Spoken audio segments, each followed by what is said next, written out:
Hello everyone, আসসালামু আলাইকুম। কেমন আছো সবাই? আশা করি আল্লাহর রহমতে সবাই অনেক ভালো আছো।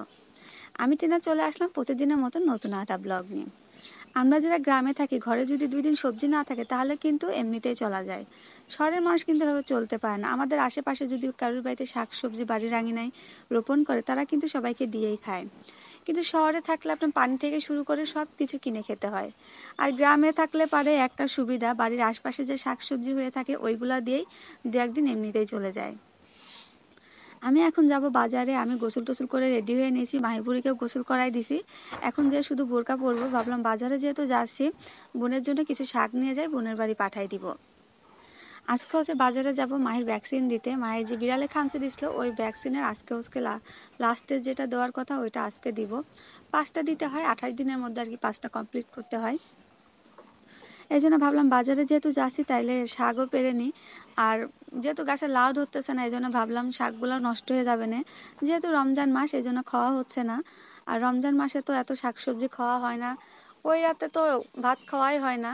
এই জন্য ভাবলাম শাকগুলা বুনে দিই। আর মা হচ্ছে কিছু পেরে আমাদের পাশের বাড়ি দিয়ে দিল।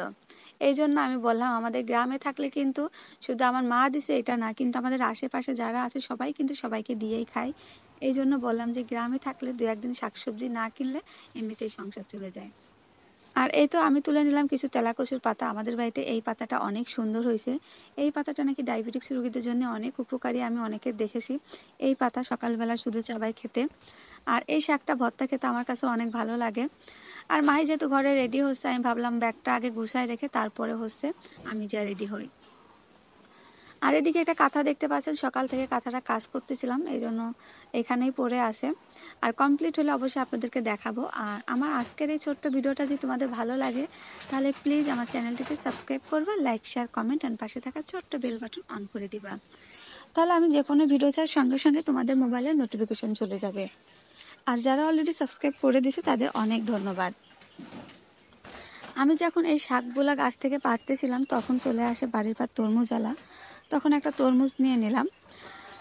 আর এই তরমুজটা নিচে হচ্ছে 112 টাকা নিচে। আর বলতেছিলাম যে কেটে দেখবো তারপরে নিব। বলছে আচ্ছা ঠিক আছে, সাদা হলে ফেরত দেবো। কিন্তু কাটার পরে দেখলাম খুলনা, কিন্তু এটা ফেরত দেওয়া আসলে সম্ভব না, কারণ সেও তো কিনে আনছে, এটা তো আর দেখে নিয়ে আসে নাই। আর এই তো নিলাম, ছোট দেখেই নিছি, কারণ আমাদের বাড়িতে ফ্রিজ নাই, এই জন্য একবার কাটলেই যেন শেষ হয়ে যায়। আর এই তো আমরা রেডি হয়ে গেছি, আমার মাও যাচ্ছে আমার সাথে।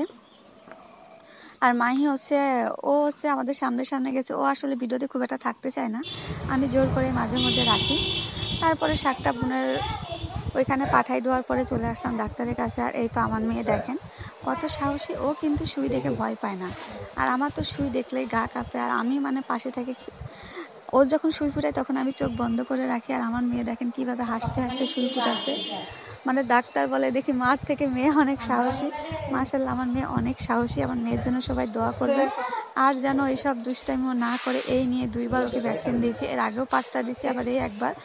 কারণ 6 মাসের পরে আবার যদি বিড়াল কুকুরে খামচি কিংবা কামড় দেয় তাহলে কিন্তু আবার দিতে হয়।